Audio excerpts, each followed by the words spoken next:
किसी ने बता दिया कि भाई देख, देवकी की 8वीं संतान तेरा राजपाट समाप्त कर देगी, तो कंस देवकी की हर संतान को मारता गया, लेकिन जो होना था वो तो होकर के ही रहा। इसी तरह भारत के आज के राजा को मालूम है कि एक दिन कोई पढ़ा लिखा आएगा और गद्दी छीन लेगा। इसीलिए राजा ने अपने सिंहासन को प्रोटेक्ट करने के लिए अंधभक्तों की फौज पैदा की। गाली गलौज करने वाली एक सेना भाड़े पर रख रखी है। हर आवाज जो उसके खिलाफ उठती है उस पर वो देशद्रोही का ठप्पा लगा देता है। उसने ऐसे ही कई आवाजों को दबा दिया था। इस बार नंबर 1 देशभक्त सोनम वांगचुक का था। सोनम वांगचुक एक साइंटिस्ट हैं। सोनम वांगचुक के नाम सैकड़ों पेटेंट्स हैं। सोनम वांगचुक ने सियाचिन की जमा देने वाली बर्फ में भारत देश के सैनिकों को जाड़े से बचाने के लिए एक ऐसा टेंट बनाया जो दिन में सूरज की रोशनी से गर्म होता है और उस गर्मी को अपने भीतर भर लेता है, जिससे कि सैनिक उसमें आराम से रह सके। सोनम वांगचुक ने राजा से लद्दाख के लोगों के लिए अधिकार मांगा, हक की आवाज उठाई, लेकिन राजा को ऊंची आवाज पसंद नहीं आई और राजा ने सोनम वांगचुक को जेल में डाल दिया।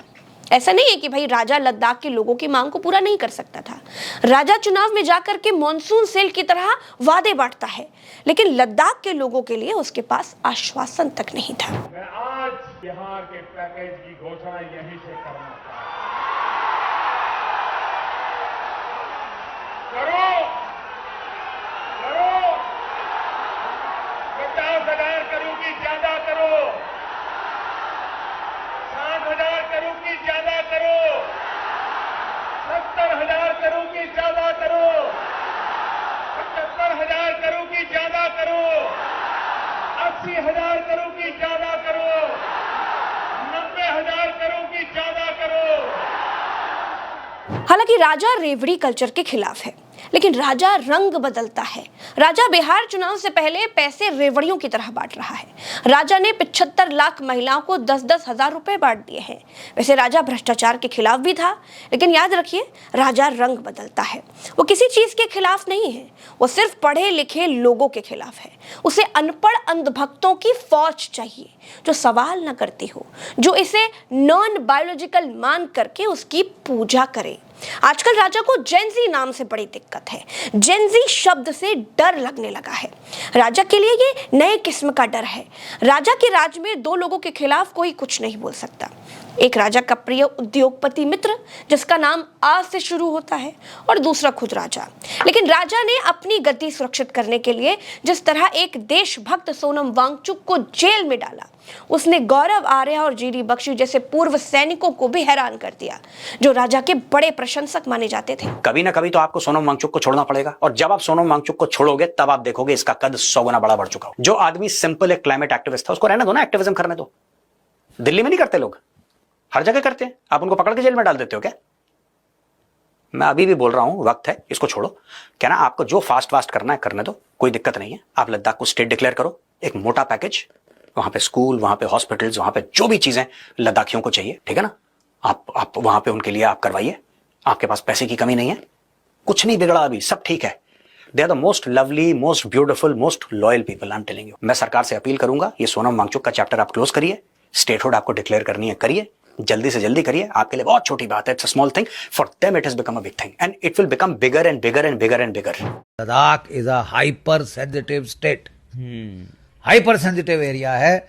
चीन का खतरा मंडरा रहा है सबसे ज्यादा वहां लद्दाख पे, राइट। और ऐसे में अगर इतनी अनहैप्पीनेस लद्दाख के लोगों में हो कि वो फास्टिंग के ऊपर आ गए, और वो सोनम वांगचुक जैसे, वो मतलब कोई फटीचर नहीं है, सड़क छाप नहीं है, गुंडा जो कि बोलना शुरू किया है पॉपुलैरिटी के लिए। वो बड़ा जाना एजुकेशनिस्ट है, बहुत ही रिस्पेक्टेड सिटीजन है भारतवर्ष का। तो अगर वो ऐसा कह रहा है तो हमको तो तवज्जो देनी पड़ेगी। उसको ब्लैंक आउट की न्यूज से ही ब्लैंक आउट कर दें। I am sorry, that is not the way to go. Ladakh के लोग बहुत प्यारे हैं, देशभक्त हैं। लद्दाख के चरवाहे तक चीनी सैनिकों से भिड़ जाते हैं। अगर राजा का अपनी प्रजा के लिए यही रवैया रहा, ऐसा ही सौतेला व्यवहार रहा, तो राजा लद्दाख जैसे शांत केंद्र शासित प्रदेश को अशांत कर देंगे। एक बात और है, सोनम वांगचुक कहते हैं कि राजा के उद्योगपति मित्र की नजर लद्दाख पर है। सोनम वांगचुक उद्योगपति के राह में रोड़ा है, इसीलिए राजा के परम मित्र के राह के रोड़े को साफ किया जा रहा है। जब चीन घुस आता है तो लद्दाख के लोग जान देकर रोकते हैं, मगर अब अगर भारत सरकार हमारे लिए कुछ नहीं कर रहा है तो अगली बार वो आए तो हम उनको रास्ता दिखाएंगे, हम रोकेंगे नहीं। हम जान क्यों दे जब हमारा कोई संरक्षण नहीं हो रहा है। और उसके बाद उन पर पुलिस की पूछताछ होने लगी, ये कैसे कहा है।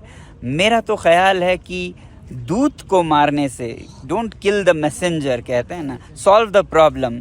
उनका तो फ्रस्ट्रेशन निकल रहा है, आप समस्या का हल करें तो बेहतर हो। वैसे तो दुनिया में ऐसी कोई जगह है नहीं जिस जगह से राजा का पुराना नाता न रहा हो।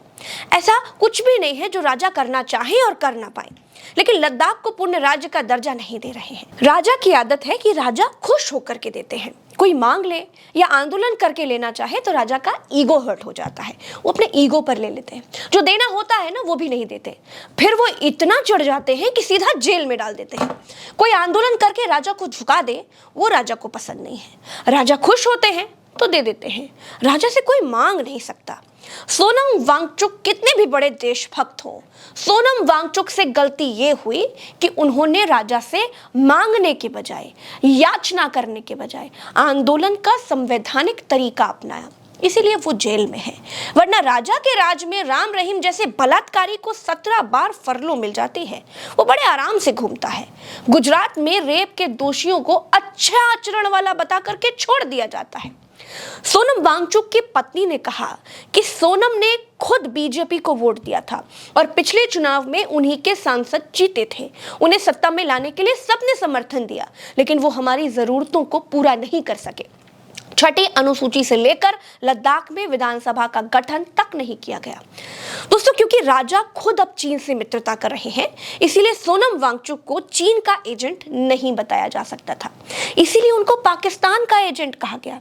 इस पर सोनम वांगचुक की पत्नी गीतांजलि कहती हैं कि अगर यह सच है तो फिर गृह मंत्रालय की सबसे बड़ी नाकामयाबी है। पाकिस्तान का कोई जासूस यहां घूम रहा था तो गृह मंत्रालय अब तक क्या कर रहा था?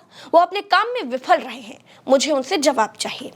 सोनम वांगचुक के अनशन के दौरान भाजपा कार्यालय फूंका गया, इसमें 4 लोगों की जान चली गई। इस पर राहुल गांधी ने एक पीड़ित पिता की आवाज उठाते हुए कहा कि पिता फौजी, बेटा भी फौजी, जिसके खून में देशभक्ति बसी है, फिर भी बीजेपी सरकार ने देश के वीर बेटे की गोली मारकर जान ले ली, सिर्फ इसीलिए क्योंकि वो लद्दाख और अपने अधिकार के लिए खड़ा था। पिता की दर्द भरी आंखें बस एक सवाल कर रही हैं, क्या आज देश सेवा का यही सिला है? हमारी मांग है कि लद्दाख में हुई इन हत्याओं की निष्पक्ष न्यायिक जांच होनी ही चाहिए और दोषियों को कड़ी से कड़ी सजा मिलनी चाहिए। मोदी जी, आपने लद्दाख के लोगों को धोखा दिया है, वो अपना हक मांग रहे हैं। संवाद कीजिए, हिंसा और डर की राजनीति बंद कीजिए। दोस्तों, सोनम वांगचुक अगर मुसलमान होते तो पाकिस्तान वाला कनेक्शन को जो राजा का पूरा तंत्र है वो मिलकर के पहले ही साबित कर देता, लेकिन वांगचुक पक्के देशभक्त हैं, इसीलिए इस बार राजा को ये महंगा पड़ सकता है। देखिए, अति की गति बुरी होती है। एक से एक बड़े तानाशाह आए और चले गए, लेकिन संविधान की शक्ति को खत्म नहीं कर पाए, कुदरत का न्याय बदल नहीं पाए। दोस्तों, मेरे साथ फिलहाल इस वीडियो में इतना ही। चैनल को सब्सक्राइब कीजिएगा। राम राम, दुआ सलाम, जय हिंद।